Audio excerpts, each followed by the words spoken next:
Hello students, आज का class बहुत इम्पॉर्टेंट होने वाला है क्योंकि इस क्लास से ही जो बच्चे अब प्रैक्टिकल स्टार्ट करने वाले हैं, जर्नल देन लेजर, ये सारा प्रैक्टिकल जो अकाउंट्स जिसको हम समझते हैं कि अकाउंट्स यही होता है, वो आज से चालू होने वाला है। तो जिन्होंने अभी तक कोई भी क्लास नहीं किया है, सीधा इस क्लास में हैं, तो मेरा रिक्वेस्ट है आप सबसे कि आप सब जा कर के पहले हमारा प्रीवियस वीडियो देखिए जिसमें बेसिक टर्म्स हमने डिस्कस किया था, बेसिस ऑफ अकाउंटेंसी डिस्कस किया था। तो introductory videos, basic terms, basis of accounting करने के बाद अब आप इस वीडियो पे आएंगे तो आप प्रैक्टिकल को बहुत अच्छे से कर पाएंगे।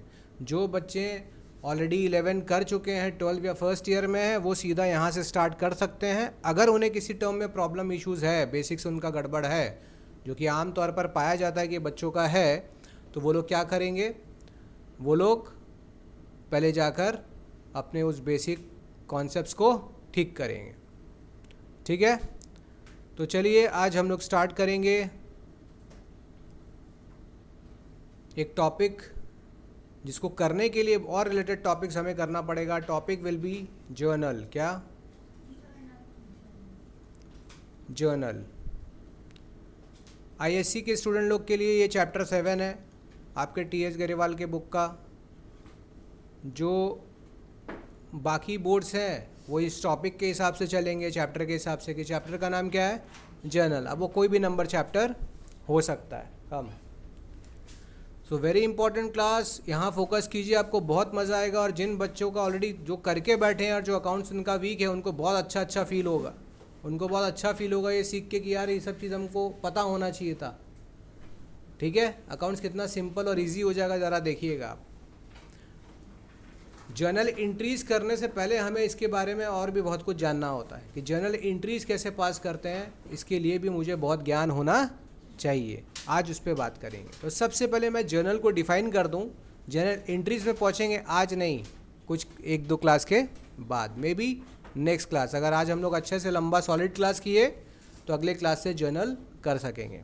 तो आप लोग का साथ होना चाहिए, सिंसियरली सुनिए, तो हम लोग जल्दी कवर कर पाएंगे। तो व्हाट इज़ जर्नल? तो यहाँ पे लिख सकते हैं कि भाई journal is a book, it is a book, it is a book in which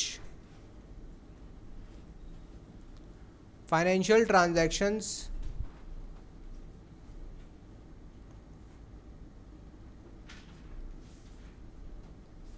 are first recorded in chronological order। तो ये वह बुक है जिसके अंदर हम सारे फाइनेंशियल ट्रांजैक्शंस को सबसे पहले, फर्स्ट रिकॉर्डेड मीन्स सबसे पहले कहाँ रिकॉर्ड होगा, जर्नल में रिकॉर्ड होगा। ठीक है, तो इसमें जर्नल में हम कैसे रिकॉर्ड करते हैं, हम अकाउंटिंग एंट्री पास करते हैं। इसके अंदर क्या पास करते हैं, क्या रिकॉर्ड करते हैं, वी रिकॉर्ड अकाउंटिंग एंट्रीज। अभी अकाउंटिंग एंट्रीज कैसे पास करते हैं, ये है सारा गेम। और इस गेम को खेलने के लिए पहले इस गेम को समझना ज़रूरी है, तभी मज़ा आएगा।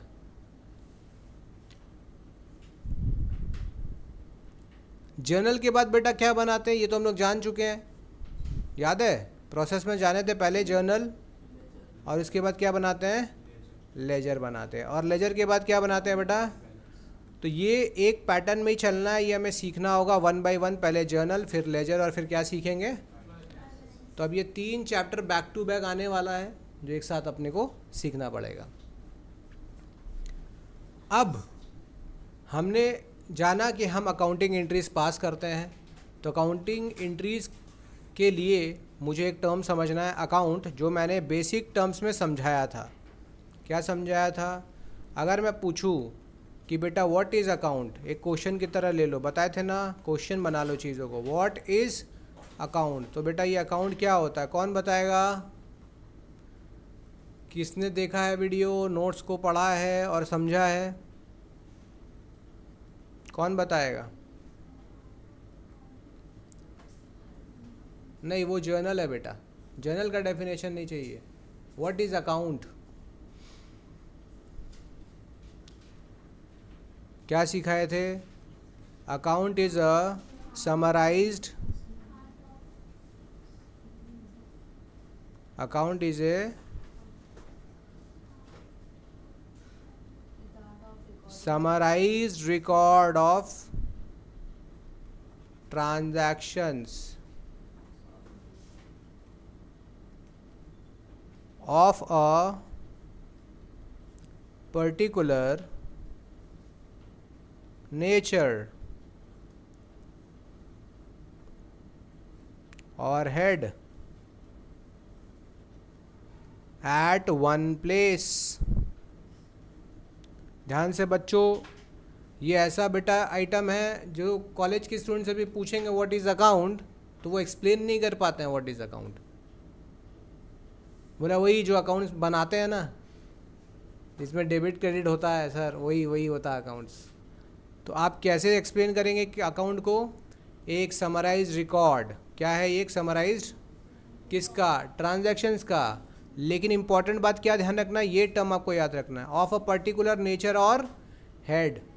एक ही नेचर का होना चाहिए और एक ही हेड का होना चाहिए। जैसे कि अगर मैंने कैश का 50 लेन देन किया है, पर कैश में परचेज सेल एक्सपेंसेस पे किया है, तो वो 50 आइटम जो कैश से रिलेटेड है वो एक जगह रिकॉर्ड होगा, जिसे हम कहेंगे कैश अकाउंट। क्या कहेंगे?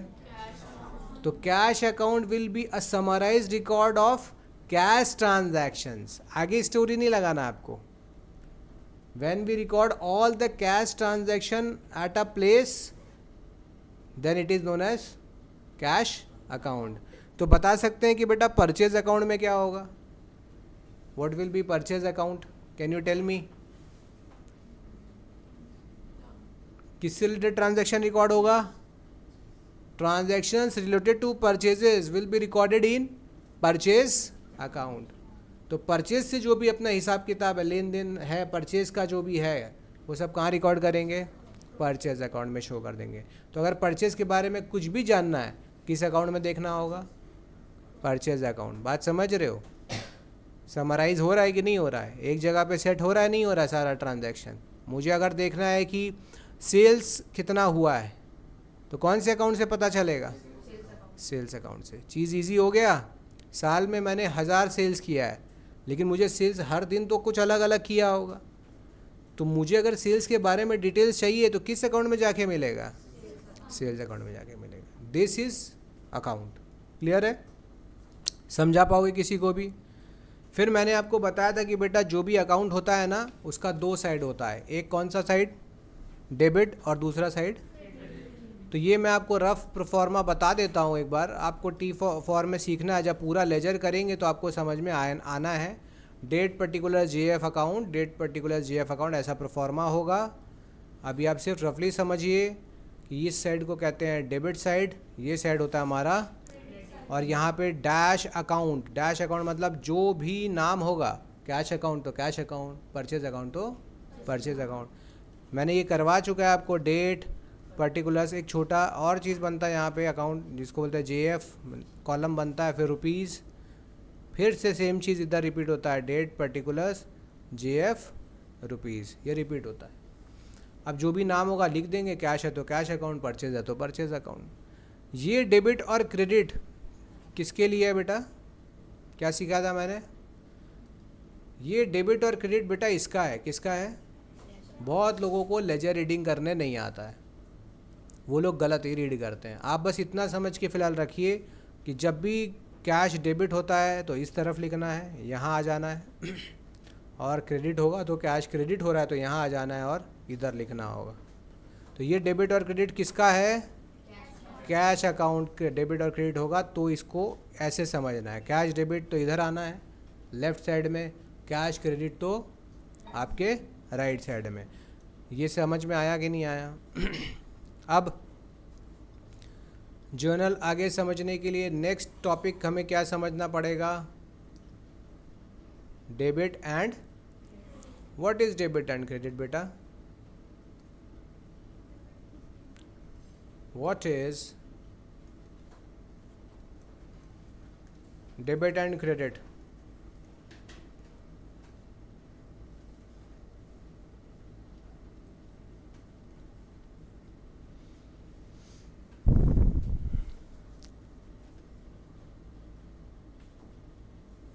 बताइए।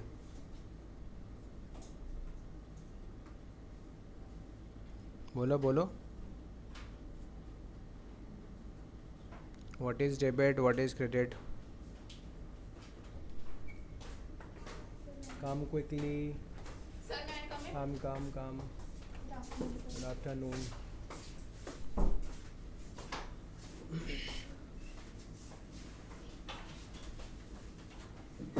तो बेटा ध्यान से इधर।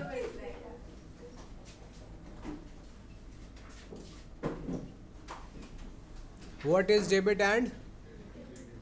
अगेन वेरी इंपॉर्टेंट क्वेश्चन, बच्चे लोगों को नहीं समझ में आता है कि why we do debit and credit. ये भी एक क्वेश्चन उठता है। पहले समझते हैं डेबिट क्रेडिट क्या होता है। याद रखेंगे हम लोग कौन सा सिस्टम फॉलो करते हैं। दो सिस्टम होता है ना। हम लोग कौन सा सिस्टम करते हैं? Double entry system. क्या डबल एंट्री?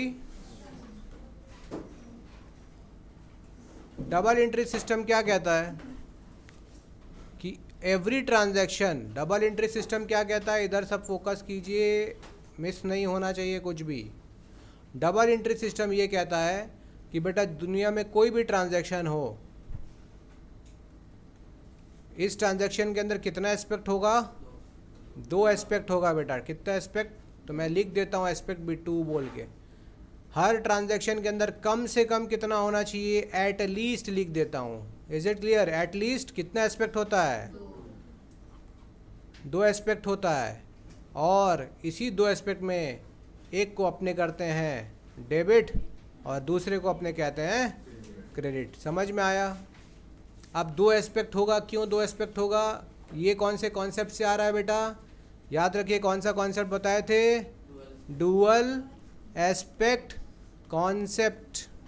जो बच्चे सीए फाउंडेशन के लिए इसको देख रहे हैं, सीएमए फाउंडेशन अकाउंट्स के लिए, उनके लिए ये बहुत इंपॉर्टेंट है। कॉन्सेप्ट स्ट्रांग होना चाहिए। सम्स कर करके आप नहीं अचीव कर सकते कुछ भी। कॉन्सेप्ट के साथ सम्स करोगे तो अचीवमेंट होगा। आप सिर्फ सोचोगे हम सम्स कर करके सब कुछ कर लेंगे, नहीं हो पाएगा। इसलिए बी केयरफुल। सम सब करता है लेकिन रिजल्ट सबका क्लियर नहीं हो पाता है। आ भी रहा है तो क्या जस्ट पास हो रहा है, 40 50 60 ला के पास हो रहा है। अगर अकाउंट्स में आपको 80 90 ऊपर जाना है तो कॉन्सेप्ट प्लस सम्स याद रखिएगा।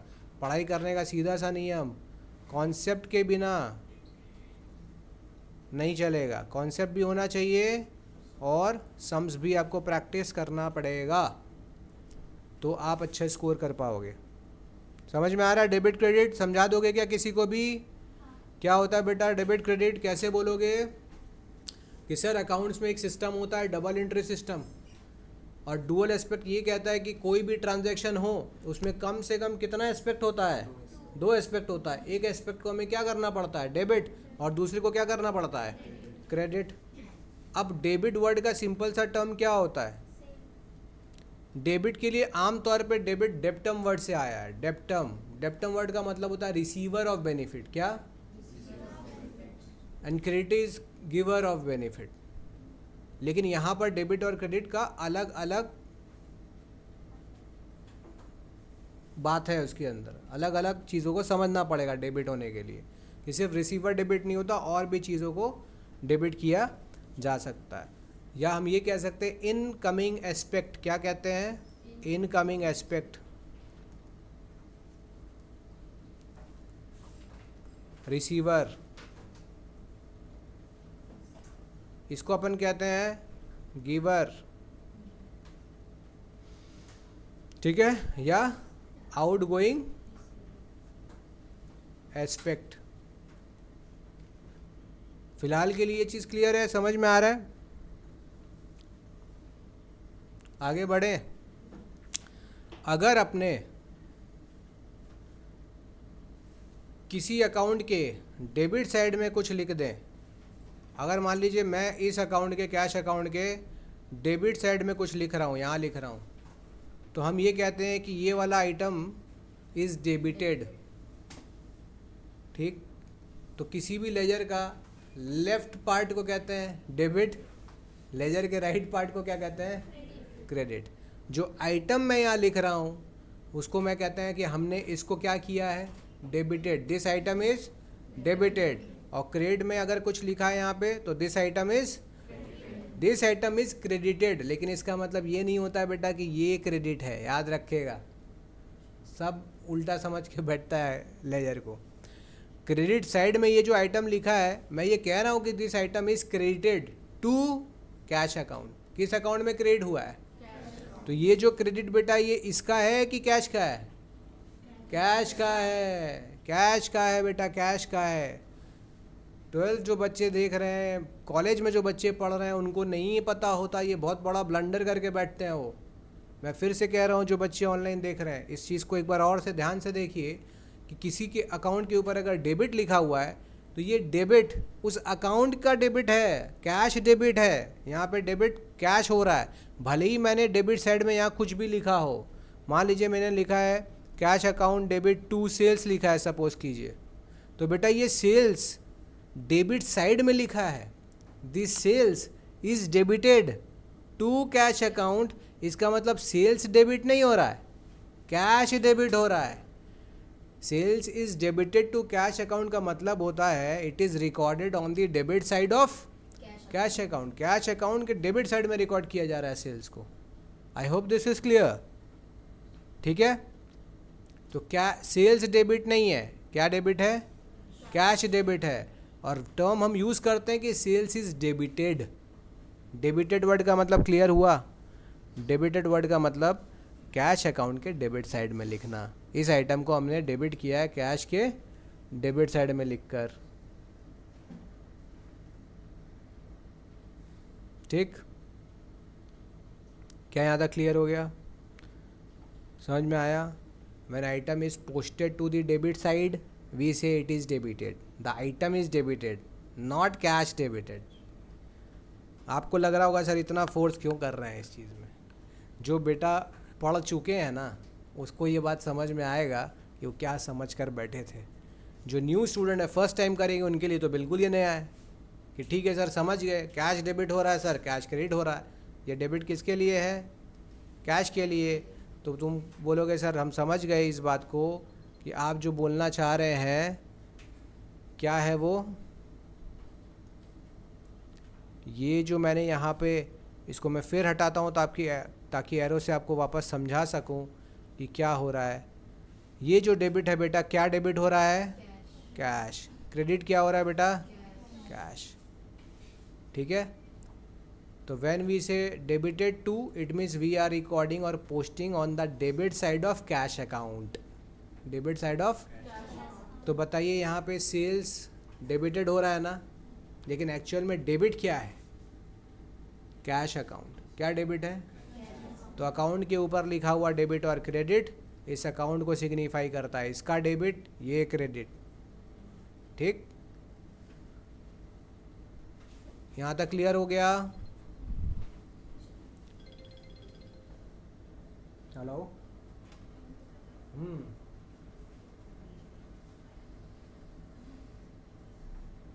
अभी तो हम नहीं भेज पाएंगे, वीडियो रिकॉर्ड कर रहे हैं, थोड़ा देर में करेंगे।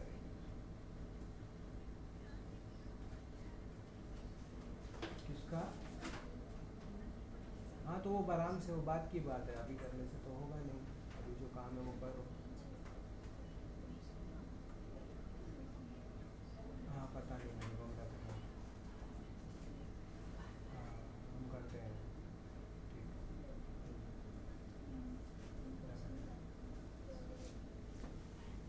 तो यहाँ पे चीज़ क्लियर हो गया?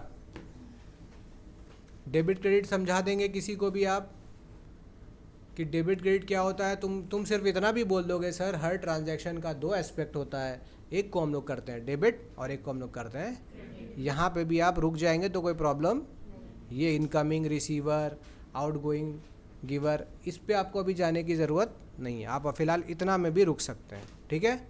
अब करेंगे जिससे हम डेबिट क्रेडिट को और क्लैरिफाई कर लेंगे। तो अब हमारा जो टॉपिक होने वाला है बेटा बच्चों सब किसी को अगर कोई भी प्रॉब्लम आ रहा है बेटा, जो ऑनलाइन देख रहे हो, कमेंट करके पूछ सकते हो या हमारे व्हाट्सएप नंबर पे मैसेज करो, आपके डाउट्स को सॉल्व कर दिया जाएगा। और एडमिशन्स हमारा ऑन है। अगर किसी को ऑफलाइन ऑनलाइन क्लासेस करना है तो ऑफलाइन क्लास के लिए आप गिरीश पार्क वाले सेंटर में अप्रोच कर सकते हो और बारानगर वाले सेंटर को अप्रोच कर सकते हो। ऑफलाइन क्लासेस के लिए गिवन नंबर्स पे कांटेक्ट कीजिए, आपको सारा डिटेल्स अपडेट कर दिया जाएगा। ठीक है, तो चलिए अब आगे करते हैं। अब लिखिए टॉपिक। तो बेटा हम लोग अगर पीछे बात करें तो अपन कितना टॉपिक कर लिए, यहाँ पे देखें, ये हमने कर लिया टॉपिक नंबर 1, जर्नल क्या होता है। टॉपिक नंबर 2 हमने सीखा आज कि अकाउंट क्या होता है। और टॉपिक नंबर 3 जो हमने सीखा है वो है कि डेबिट क्रेडिट क्या होता है। टॉपिक नंबर 4, अब यहाँ से आपको और अलर्ट और केयरफुल हो जाना है। हेडिंग लिखेंगे क्लासिफिकेशन ऑफ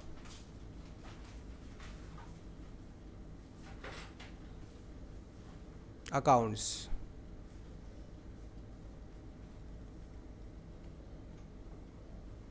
ठीक है, सारे बच्चों को बहुत ध्यान से देखना है। Classification of accounts. तो बेटा क्लासिफिकेशन 2 तरीके से होता है। एक होता है ट्रेडिशनल अप्रोच या ट्रेडिशनल क्लासिफिकेशन,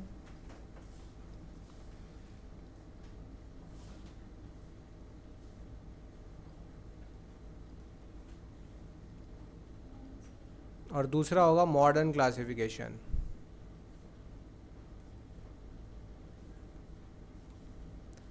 बेटा जो भी बच्चे सीए वगैरह कर रहे हैं, सीए सीएमए करेंगे, और जो भी 11 के स्टूडेंट हैं उनको सीखना सब है। उनको ट्रेडिशनल भी पता होना चाहिए, उनको मॉडर्न भी पता होना चाहिए डिटेल्स में।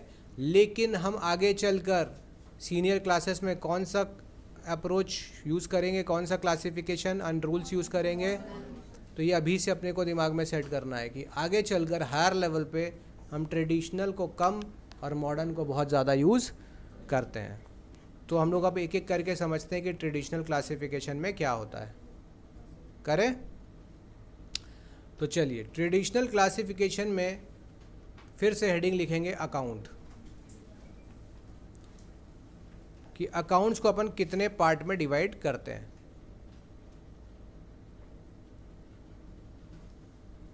चलिए, अब हमारे यहाँ पे अकाउंट का जो क्लासिफिकेशन होगा बेटा, वो पहले 2 मेजर हेड में अकाउंट बटेगा। पहला लिखो पर्सनल अकाउंट,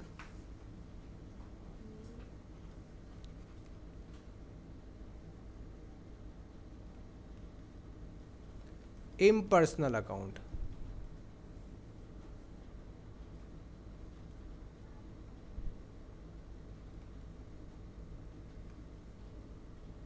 पर्सनल अकाउंट और इम्पर्सनल अकाउंट।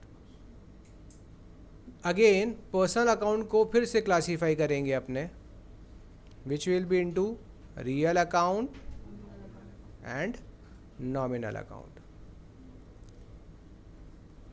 तो बच्चों को पता होता है कि सर ट्रेडिशनल अप्रोच में जो अकाउंट होता है ना, वो 3 तरीके का होता है, personal account, real account and third one is nominal account. Let us understand one by one कि ये क्या होता है, और इसको इतने अच्छे से सीखना है कि बेटा आप किसी को भी सिखा सको। ये भूलना नहीं है। जैसे इंग्लिश में आप कभी ABCD नहीं भूलते, तो ये अकाउंट्स का ABCD है बेटा, इसको भूलना नहीं है। अगर आपको आगे चल कर अकाउंट्स पढ़ना है तो आपको ये पता होना। ये आप ये मत सोचिए कि मगअप कर लेंगे सर, ऐसे ये याद रहे नहीं रहे कोई बात नहीं होता, नहीं, ये आपका बेस है। आपको कभी भी पढ़ना है, 11, 12, CA, ग्रेजुएशन, कहीं भी आपको ये पता होना चाहिए। तो this is the ABCD of accounts which you should never forget. Okay, let's start with personal account. तो चलिए, number 1 we will discuss personal accounts.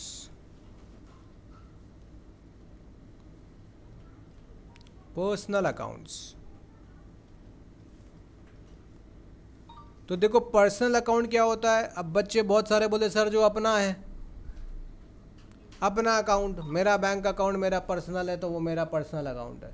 बहुत सारे बच्चों को ऐसा लगता है, बड़े बच्चे भी ऐसा बोलते हैं। आप लोग फर्स्ट टाइम कर रहे हो तो आप तो जो सही है वही समझोगे। अब बहुत लोग हैं जिसको अभी तक एक कॉलेज का बच्चे भी यही बोलता है सर जो अपना अकाउंट है वो मेरा कौन सा अकाउंट होगा। लेकिन ऐसा नहीं है अकाउंट्स में बेटा। तो अकाउंट्स में पर्सनल अकाउंट क्या होता है, लिखिए accounts of individual firms, companies, entities, full stop, etc. ठीक।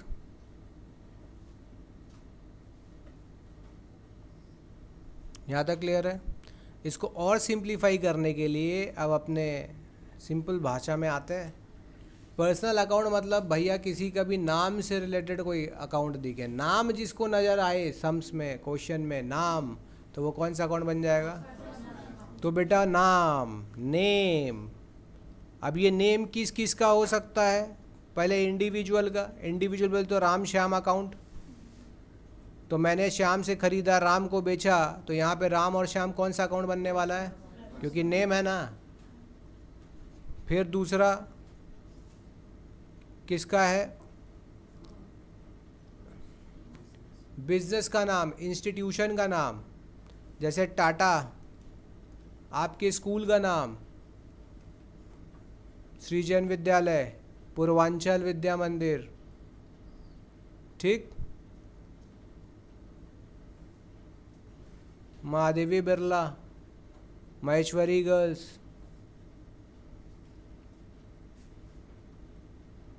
ठीक। RVM,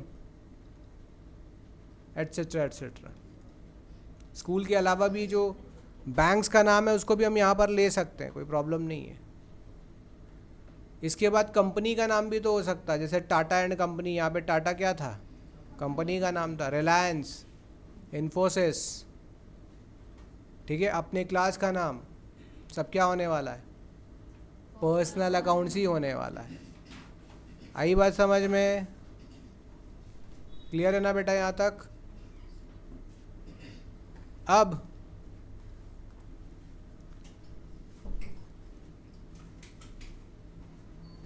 पर्सनल अकाउंट्स का भी क्लासिफिकेशन होता है।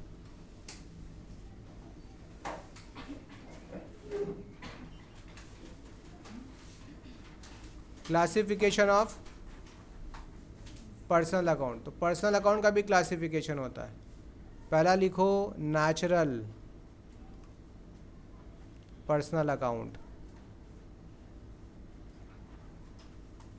दूसरा लिखो आर्टिफिशियल पर्सनल अकाउंट, और फिर लिखो रिप्रेजेंटेटिव पर्सनल अकाउंट।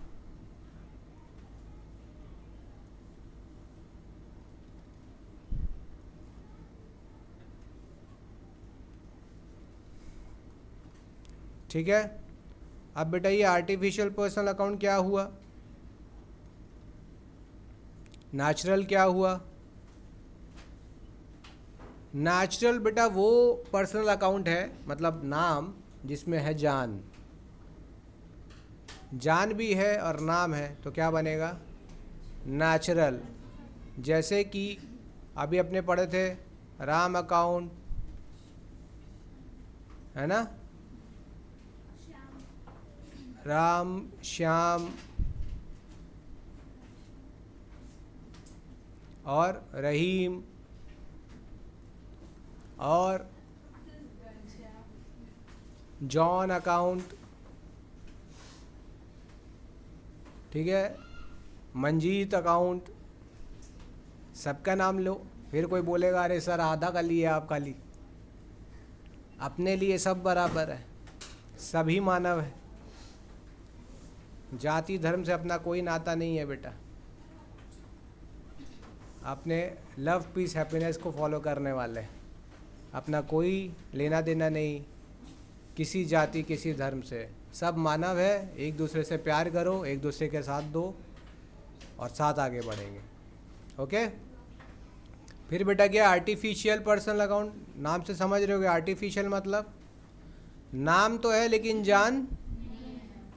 तो जितना भी यहाँ पर क्या आया था, बिजनेस का नाम, इंस्टीट्यूशन का नाम, नाम तो है। टाटा जिंदा है क्या?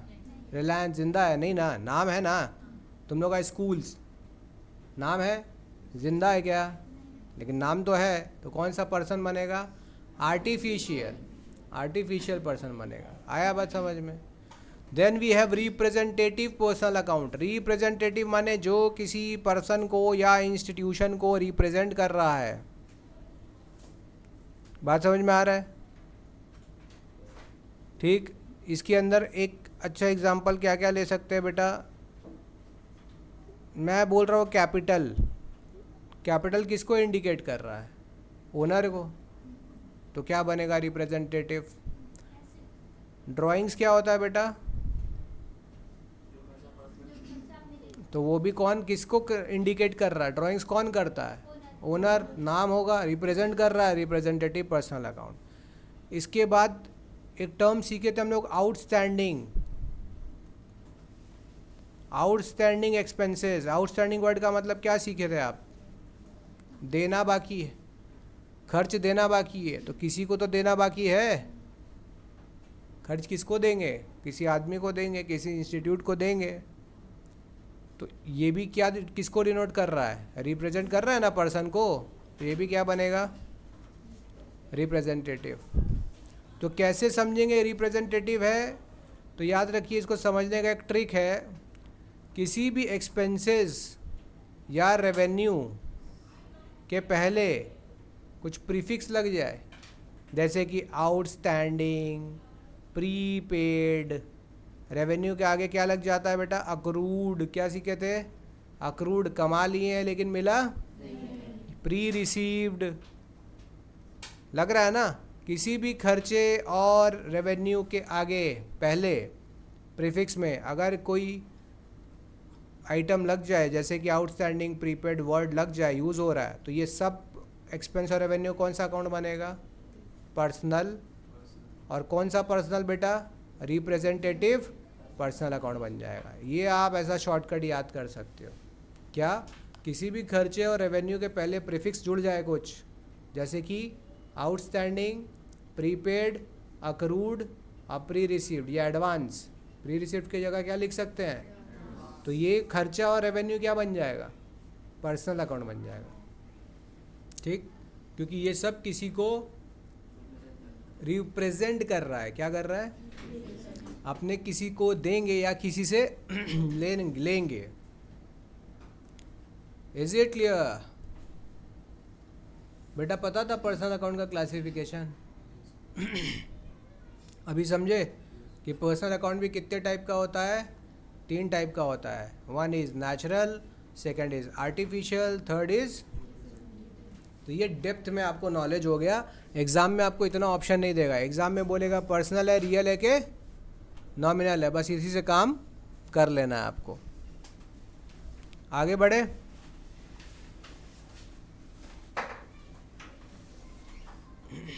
सेकंड बेटा अपना अकाउंट क्या था? रियल अकाउंट था ना? तो लिखिए रियल अकाउंट।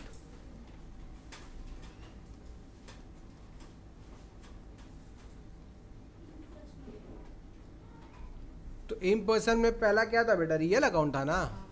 तो इन पर्सन का तो 2 क्लासिफिकेशन था, रियल और नॉमिनल। तो अपने रियल पे बात करेंगे। रियल अकाउंट क्या है? कैसे बताएंगे? लिखो, related to accounts related to tangible और intangible। क्या होना चाहिए बेटा इधर वर्ड? एसेट्स। टेंजिबल और इनटेंजिबल क्या होता है? एसेट्स ही होता है ना। तो टेंजेबल एसेट क्या, इनटेंजेबल एसेट क्या बेटा? टेंजेबल एसेट क्या होता है? जिस भी एसेट को हम छू सकते हैं और देख सकते हैं, जैसे land, building, plant, machinery, furniture, fixtures. Intangible assets देख और छू नहीं सकते, जैसे कि goodwill, trademark, patent right, copyright, know how. ठीक। तो जहाँ आपको एसेट नज़र आए वहाँ आपको क्या समझ लेना है? क्या है वो? Real account. तो land and building, plant and machinery, furniture and fixtures, then goodwill, intangible goodwill, trademark, copyright, patent rights, know how.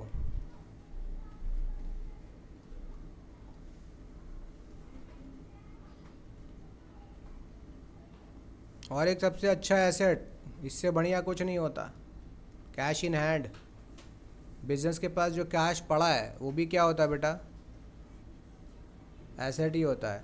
जो गुड्स हमारे पास पड़ा है, स्टॉक, क्या होता है वो? एसेट्स ही होता है। तो अब देखो, लिस्ट तो मैं बनाऊंगा तो 2 पेज का लिस्ट हो जाएगा। ये तो करते करते समझना है, कॉन्सेप्ट समझना है आपको। एग्जाम्पल्स तो बहुत सारा आता रहेगा। क्या रियल अकाउंट क्लियर हो गया? और थर्ड इज, अब जो अकाउंट सीखना है हमें वो क्या है? Nominal accounts.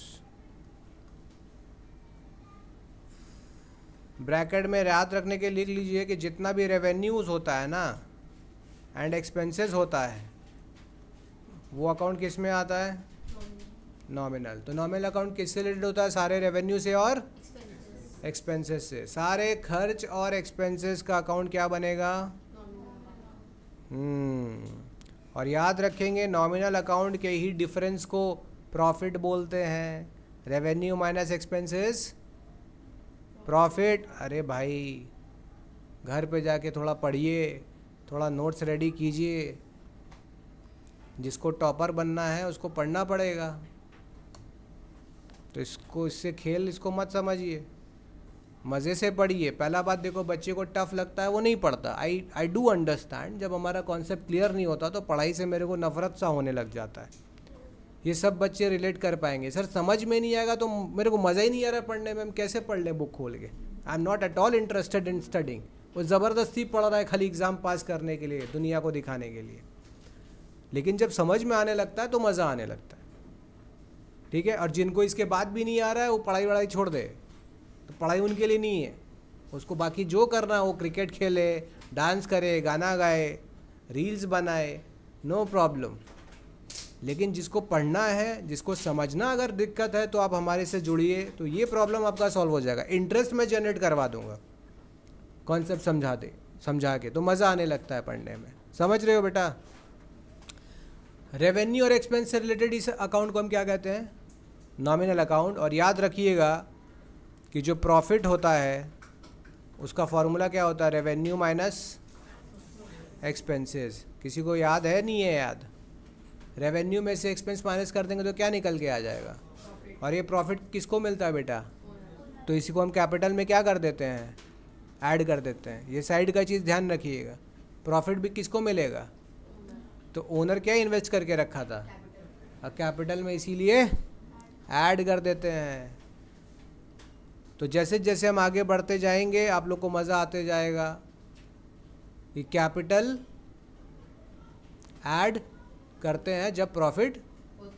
तो प्रॉफिट कौन से अकाउंट से निकलता है? Profit and loss nominal account से निकलता है। अगर ये रिवर्स हो जाए तो एक्सपेंस बड़ा हो जाए और रेवेन्यू छोटा हो जाए तो हम क्या कहेंगे? क्या हो गया हमको? लॉस। तो बेटा प्रॉफिट एंड लॉस का यही फॉर्मूला है। प्रॉफिट एंड लॉस भी यही है, लेकिन याद रखेंगे आंसर नेगेटिव। पॉजिटिव आया अगर तो प्रॉफिट, नेगेटिव आया अगर तो। इसको ऐसे भी समझ सकते हैं sir, revenue greater than expense होता है तो क्या होना चाहिए? Profit. Revenue less than expense होगा तो लॉस। ठीक। नॉमिनल अकाउंट का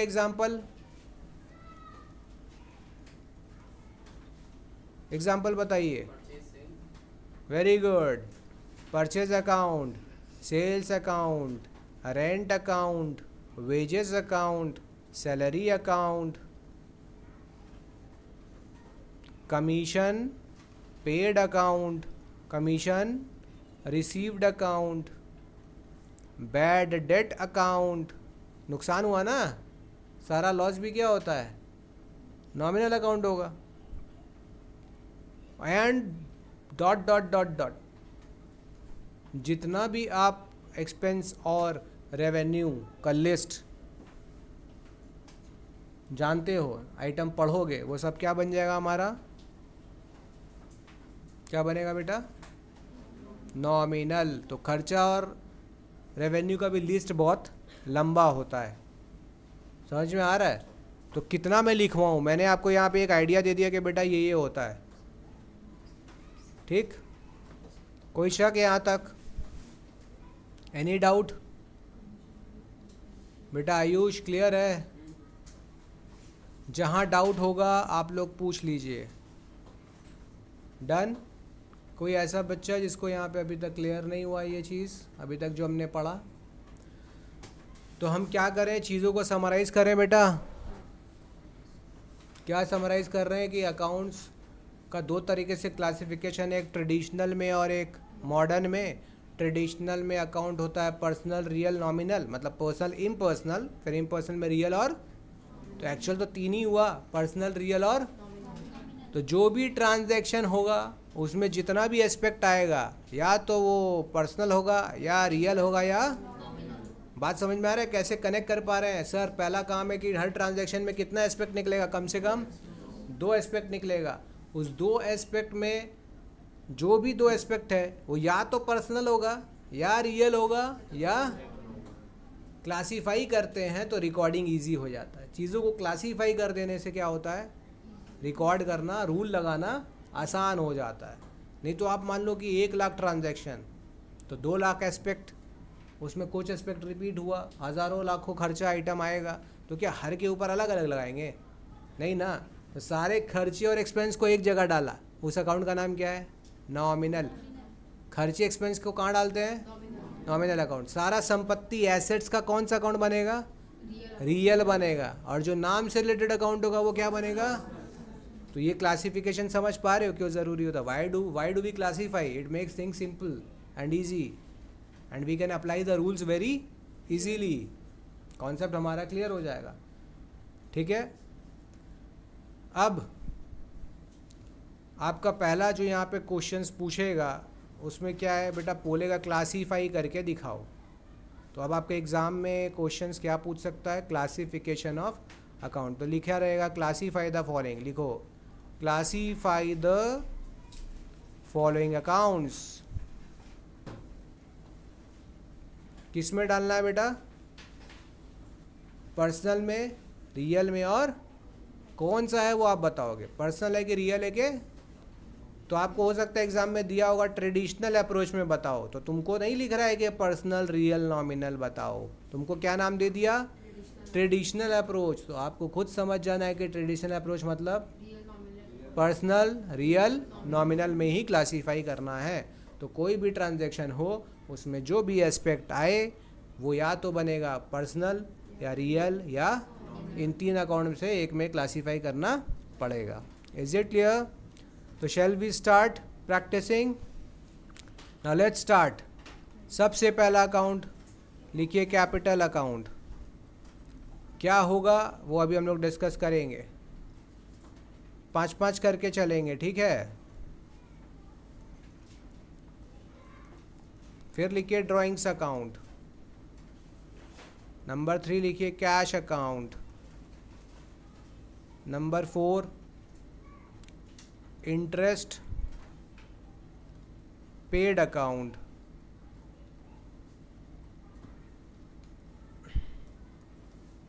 डिस्काउंट रिसीव्ड अकाउंट। अगर किसी स्टूडेंट को ये जो हम लोग टर्म्स ही तो लिख रहे हैं बेटा, गौर से देखो तो हम लोग कुछ टर्म्स ही ना लिखे हैं। अगर इसमें भी किसी को कुछ डाउट हो जाता है कि कौन सा टर्म है तो यहाँ से भी आप समझ सकते हैं। तो जो बेसिक करके बैठे हैं हमारा जो बेसिक टर्म्स लेक्चर 1 लेक्चर 2, उनको यहाँ प्रॉब्लम नहीं होगा। जो फर्स्ट टाइम यही स्टार्ट करेंगे तो उनका फिर कॉन्सेप्ट स्ट्रांग होना चाहिए कि सर ये क्या होता है, उसको पता होना चाहिए। तो बता सकते हैं। अब आप आंसर्स लिखे, हम लोग यहाँ आंसर्स लिखने वाले हैं। कैपिटल क्या होगा, पर्सनल, रियल के नॉमिनल? वेरी गुड, क्योंकि ये किसको डिनोट कर रहा है, ओनर को। वेरी गुड, याद रखेंगे किसको डिनोट कर रहा है बेटा, तो ओनर का नाम होगा। अच्छा, ये कौन सा पर्सनल अकाउंट बनेगा? Very good, very good. अगर ये चीज़ क्लियर हो गया कि आप फटाक से समझ पा रहे हैं सर ये तो रिप्रेजेंटेटिव है, तो आप बहुत अच्छा समझ रहे हो। ड्राइंग्स अकाउंट कौन सा account, personal account. Cash account कौन सा अकाउंट, रियल बेटा, इससे अच्छा कोई एसेट है, हार्ड कैश। इंटरेस्ट पेड कौन सा अकाउंट होना चाहिए, नॉमिनल, क्योंकि किससे रिलेटेड है, ये खर्च है ना, तो लिखेंगे ब्रैकेट में सर एक्सपेंस, याद रखने के लिए ये एक्सपेंस है सर, इसीलिए नॉमिनल है। डिस्काउंट रिसीव्ड कौन सा अकाउंट होगा, नॉमिनल। क्या लिखे ब्रैकेट में, क्या है ये, कैसे समझे नॉमिनल है, रेवेन्यू। क्या कहेंगे वर्ड, अकाउंट्स में इनकम का मतलब होता है बेटा प्रॉफिट। वो अलग बात है कि आमतौर पे सब रेवेन्यू की जगह इनकम इनकम इनकम बोले जा रहे हैं, तरीका से बोलना चाहिए रेवेन्यू रेवेन्यू रेवेन्यू। नेक्स्ट,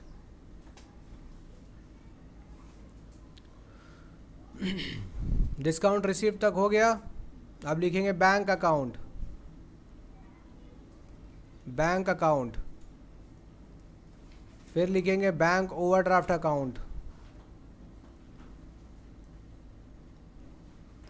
जिस टर्म में प्रॉब्लम होगा आप लोग पूछ सकते हैं कि सर ये क्या होता है, कोई दिक्कत नहीं है। बैड डेट्स अकाउंट,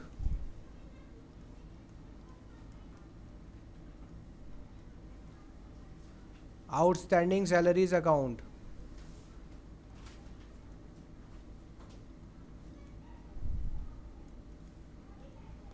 बड़ा लिखना है तो बता देना कि सर थोड़ा बड़ा लिखिए। काम, आउटस्टैंडिंग सैलरीज अकाउंट, ध्यान देना है इस पे अभी जो करवा रहे हैं। Outstanding salaries account.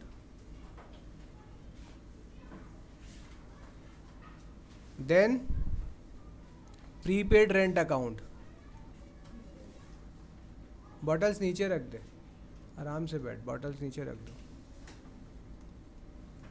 अब अगेन ये 5 पे डिस्कस करेंगे। तो बेटा बता सकते हो कि बैंक अकाउंट कौन सा अकाउंट है,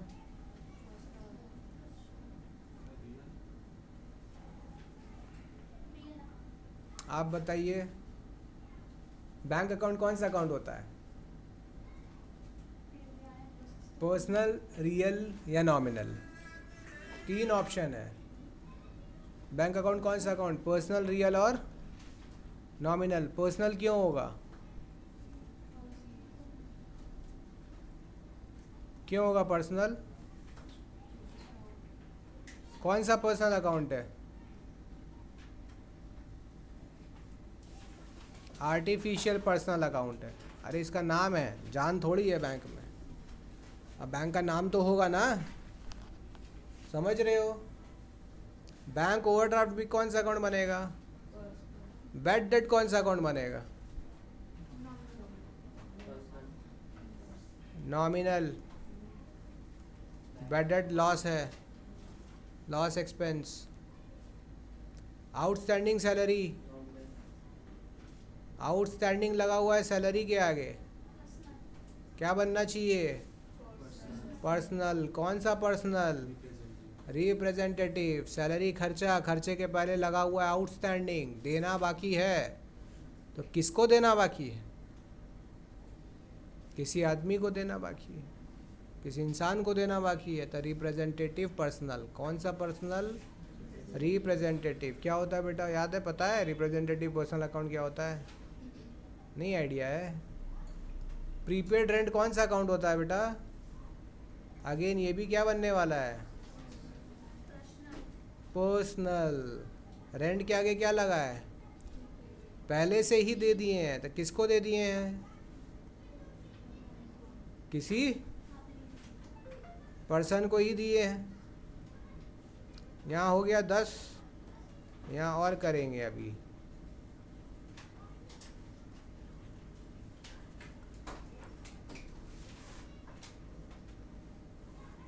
चलिए लास्ट क्या किए थे बेटा हम लोग?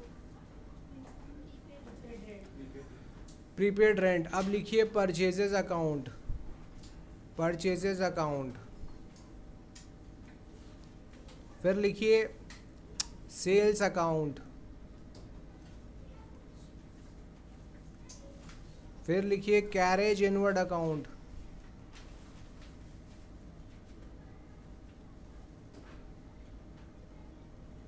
बैड डेट रिकवर्ड अकाउंट,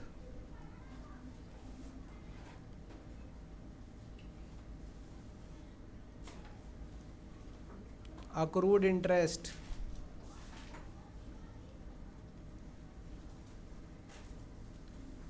चलिए परचेजेस क्या होगा? वेरी गुड, परचेज कर लीजिए नॉमिनल अकाउंट। सेल्स भी क्या होगा बेटा? Nominal account. क्यों हुआ? ब्रैकेट में अपने को समझने के लिए लिख लीजिए एक्सपेंस, और ये सेल्स क्या होता है बेटा? रेवेन्यू। एक्सपेंस और रेवेन्यू से कोई भी अकाउंट जो रिलेटेड होता है वो कौन सा बनेगा?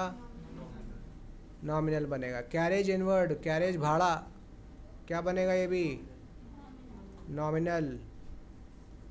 इनवर्ड का मतलब होता है किस पे भाड़ा दे रहे हैं? परचेज। हमने परचेज किया, अब भाड़ा दे के सामान मंगा लिए हैं, तो क्या बनेगा वो? Nominal account. एक्सपेंस है। बैड डेट हमने रिकवर कर लिया, नॉमिनल, क्योंकि क्या है ये हमारा रेवेन्यू हो गया,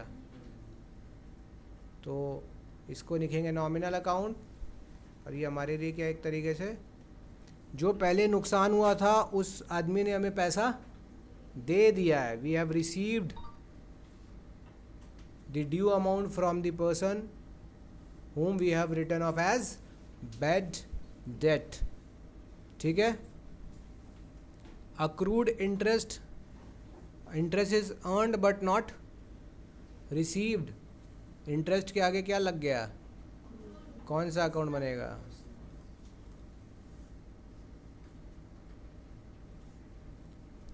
Is it clear?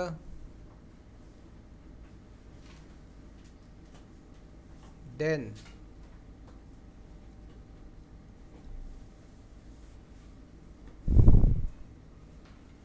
goodwill account,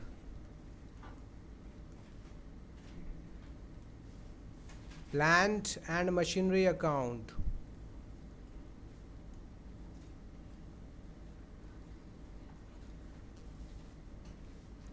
land and building account,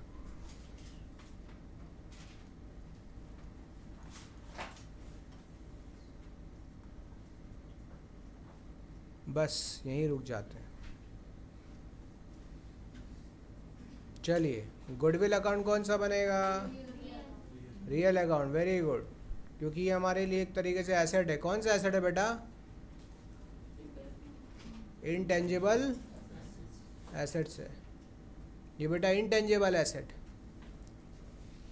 इसको हम लोग देख नहीं पाते लेकिन इसका वैल्यू होता है। प्लांट एंड मशीनरी अकाउंट भी क्या है? लेकिन ये कौन सा एसेट है? टेंजिबल एसेट है। लैंड एंड बिल्डिंग भी कौन सा अकाउंट होगा? क्योंकि ये क्या है? टेंजिबल एसेट है।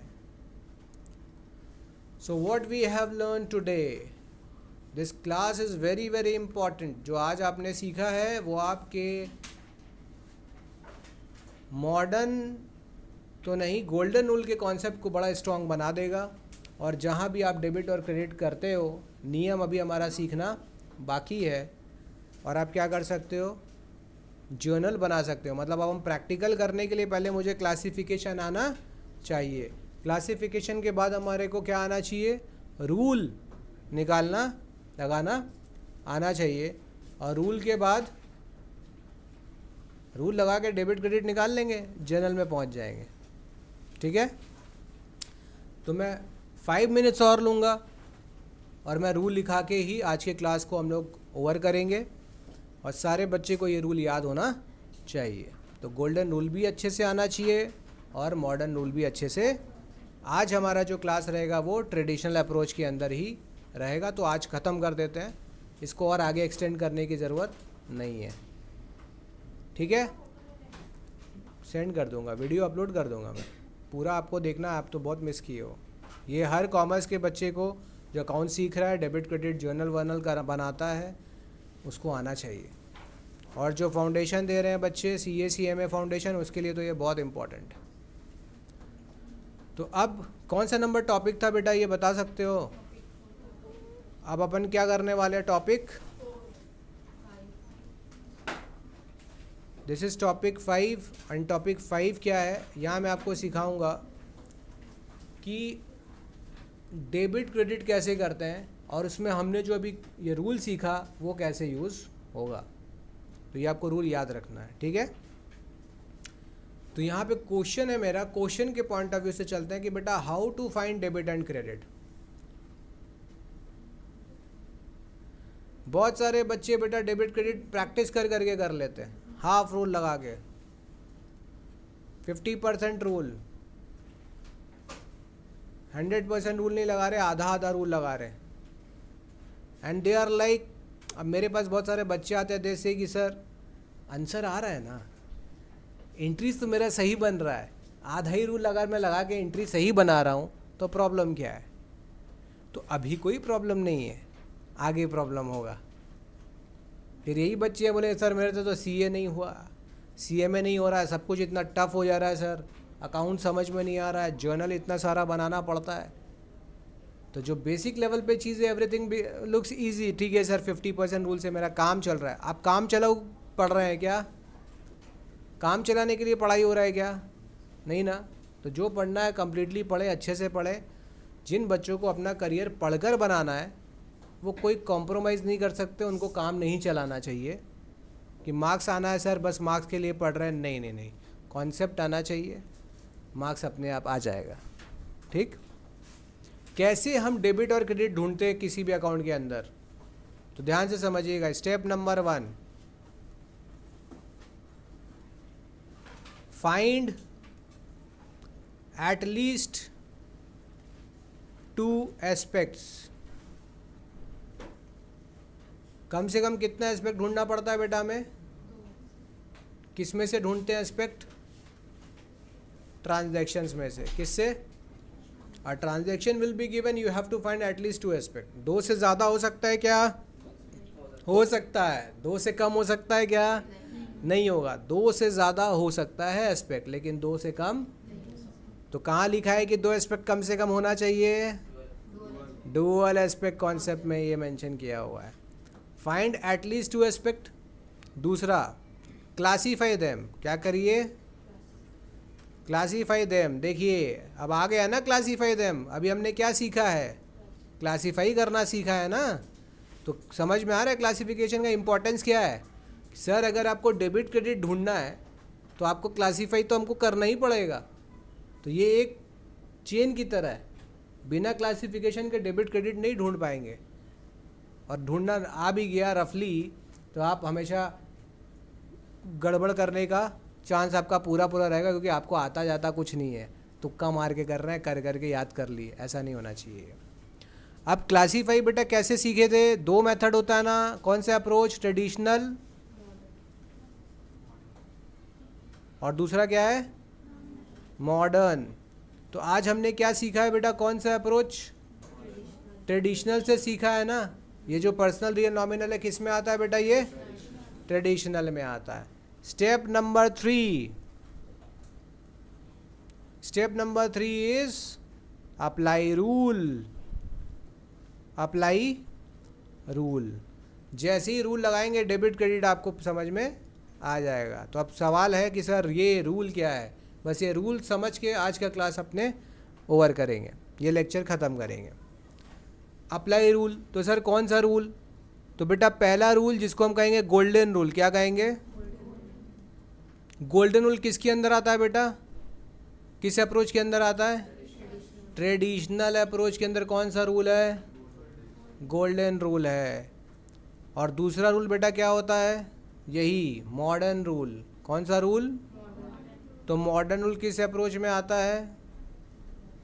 मॉडर्न अप्रोच में आता है। Is it clear? तो आज हम क्या किए हैं? कौन सा रूल सीखे हैं?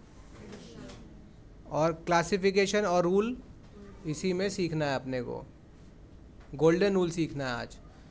तो अब आते हैं रूल में। कौन सा टॉपिक चलेगा रूल हमारा? टॉपिक नंबर, तो आज का टॉपिक है ये नंबर 6 और इसमें अपने सीखेंगे गोल्डन। बस आप बहुत नज़दीक हैं अब प्रैक्टिकल्स में आने के, जर्नल करने के। आप समझ लो almost we are at the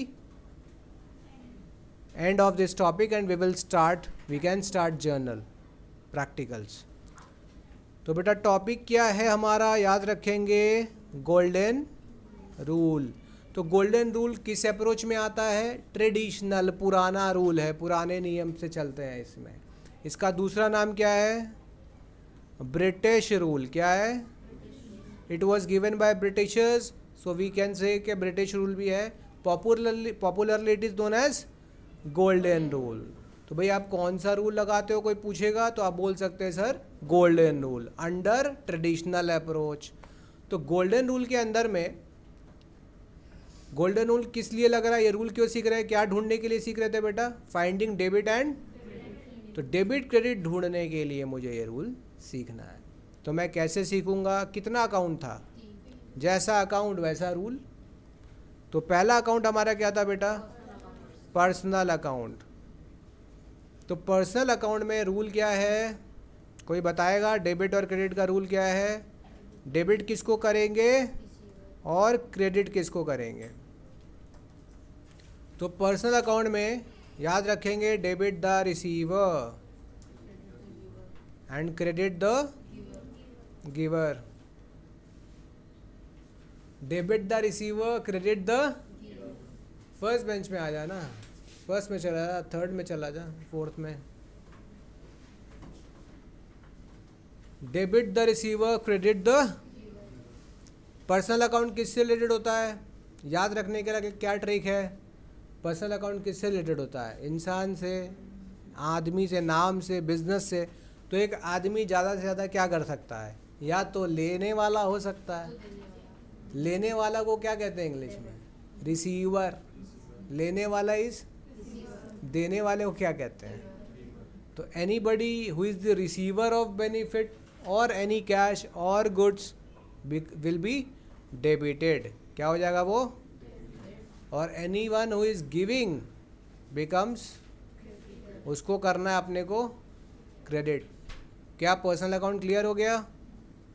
second account is real account. बेटा रियल अकाउंट किससे रिलेटेड होता है? एसेट से। किससे? तो अब फिर है कि इसमें क्या डेबिट होगा और क्या क्रेडिट करना है। तो इसको याद रखने का क्या तरीका? People get confuse. तो सर रियल अकाउंट किससे रिलेटेड है? एसेट से। तो सर संपत्ति, मान लेते एक संपत्ति फर्नीचर है, एक फर्नीचर के साथ आप ज़्यादा से ज़्यादा क्या कर सकते हो? या तो उसको खरीद के ला सकते हो या बेच के बाहर भेज सकते हो। तो जब खरीद कर ला रहे हैं तो हम उसको क्या कहेंगे? आ रहा है ना। तो जो भी चीज़ आ रहा है, व्हाट कम्स इन, और अगर वही जा रहा है तो कहेंगे व्हाट गोज आउट। तो क्या समझेंगे? जब पर्सनल अकाउंट इन्वॉल्व होगा तो कौन सा रूल लगाएंगे? रिसीवर और गिवर। जब कोई एसेट इन्वॉल्व होगा तो क्या लगाना होगा? कम्स इन और गोज आउट लगाना पड़ेगा। और third thing is nominal account. और नॉमिनल अकाउंट में अपने को क्या सीखना है? क्या डेबिट क्या क्रेडिट। तो इसमें कोई ट्रिक नहीं लगाना। इसमें आप क्या करना? डेबिट में क्या कर देना है आपको? All expenses and losses, and यहाँ ऑल इनकम्स एंड, तो जितना खर्चा उसको क्या कर देना है आपको? डेबिट कर देना है। और जितना भी इनकम या गेन है उसको क्या कर देना है? क्रेडिट कर देना है। आई होप कि ये वाला रूल क्लियर है। एक बार सब कोई इसको अलाउड पढ़ने वाले हैं, दिमाग में याद करके आपको इसको आना है। ठीक है, तो अभी फ़िलहाल अपन इसको एक बार रिकैप करेंगे। कि रूल ऑफ डेबिट क्रेडिट क्या होता है, गोल्डन रूल में क्या होता है। फॉर पर्सनल अकाउंट, बोलिए मेरे साथ, for personal account debit the credit the for, अब आप लोग बोलिए, फॉर रियल अकाउंट डेबिट, बोलो जोर से, नॉमिनल अकाउंट,